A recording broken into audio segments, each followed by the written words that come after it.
har zuci ba da yarda ba. Ko fulani ba sa yi kiwo ba da sanda ba. Ban farashi na sanki ba za yi min tsada ba. Ba na aje ki inda ba zai zamo a raina ba. Rabuwa inda so da kauna ba ta yi kyawu ba. Zuciya ta da baki na ta ba ni fatan kimin keta. Na same ki nasara ta wuce wani yan misalta. Babu laifi na miki kyauta, zuciya ta wuce rabauta. So da ne ki so ki daɗe ni dan ki tsirar da martaba ta. Na wani na ki bayyana ne da jin da na gan ki duniya ta. Ba ni san baki tun da na so ki zuciya ta wuce rike ta. Na kalle ki murmushi na ki zuciya ta ya kan kawata.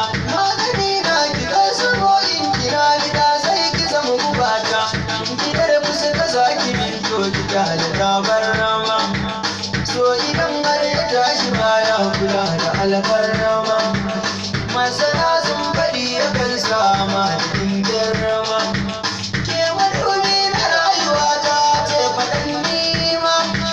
Girgije za na zama domin ki bar batun lema. Nasarar duka mai bukata ya sama din nema. Ɗauke kai za biyo ga mai son dare bile gulma. Can kira za birane na yo kama da yin rama. Sanda duk rayuwar zuwa a abin ki zama dama.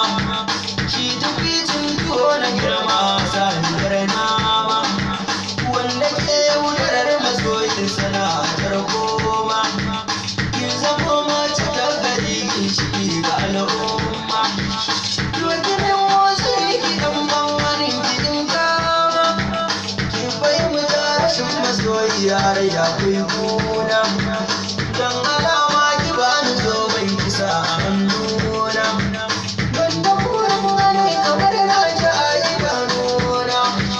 Rayuwa na ta tafiya lokaci yana nisa.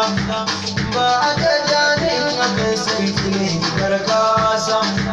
Wanda ke so ya kuntata min ke akwai falsa. Na zamo jarumi a kan san ki gagarar gasa. Shi zama yana so da kauna zama dan lasa. So muradi na so da kauna gare ni rana. Yawa kai jama'a akwai masifa a gaba kaɗan kenan fa wallahi